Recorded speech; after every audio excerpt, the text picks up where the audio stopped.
Hello बच्चों, let's see this question. The question says a wire of cross section area A, length L1, resistivity sigma 1 and temperature coefficient of resistivity alpha 1 is connected to a second wire of length L2, resistivity sigma 2, temperature coefficient of resistivity alpha 2 and the same area A, so that the wire carries same current. Total resistance R is independent of temperature for small temperature charge if thermal expansion effect is negligible। तो बच्चों कहा गया है कि एक wire है जिसका cross section area A है, लेंथ L1 है, रेजिस्टिविटी सिग्मा 1 है और temperature coefficient of resistivity alpha 1 है, जो कि कनेक्ट एक सेकंड वायर से जिसकी लेंथ L2 है, रेजिस्टिविटी सिग्मा 2 है और temperature coefficient of resistivity alpha 2 है और सेम एरिया है। तो कहा गया है कि so that wire carry same current है। ठीक, तो जो टोटल रेजिस्टेंस R है वो independent of temperature for small temperature change, small temperature charge if thermal expansion effect is negligible. ठीक है, तो की concept for this question is resistance of wire,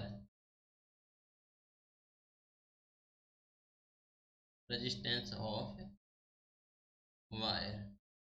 ठीक है, तो यहाँ पर अज्यूम करेंगे हमारे पास रेजिस्टेंस इनिशियल और फाइनल के लिए। तो सबसे पहले जो इनिशियल रेजिस्टेंस ऑफ वायर हम ले लेंगे R1 और R2। ठीक है, अज्यूम करना है तो लेट इनिशियल रेजिस्टेंस ऑफ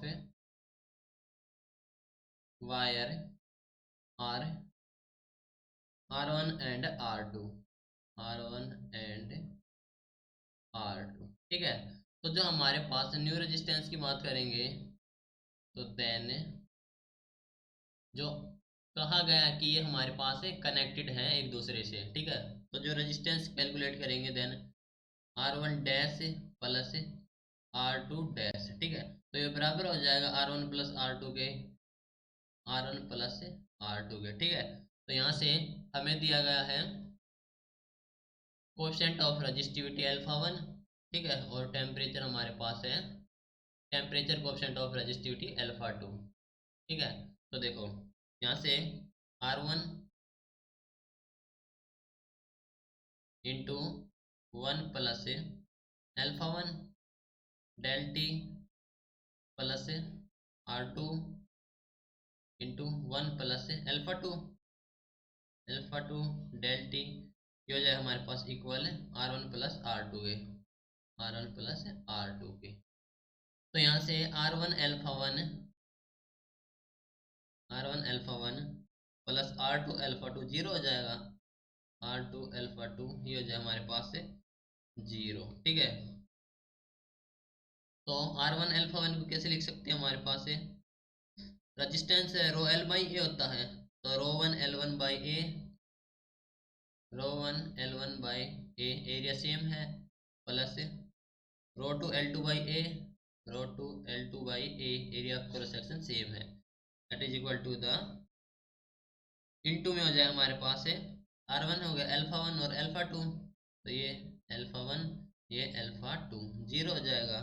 तो यहाँ से देखो ये सेम है तो ये जो हमारे पास कैंसिल, तो rho one L one alpha 1, rho one L one alpha 1 plus rho two L two alpha 2, ये हो जाए हमारे पास जीरो के इक्वल। ठीक है, जहाँ पर हमारे पास है जो रो वन एंड रो टू। ठीक है, ये हमने क्या लेके चले हैं, ये हमारे पास है रजिस्टिविटी। ठीक है, रजिस्टिविटी को रो से डिनोट करते हैं, रजिस्टिविटी।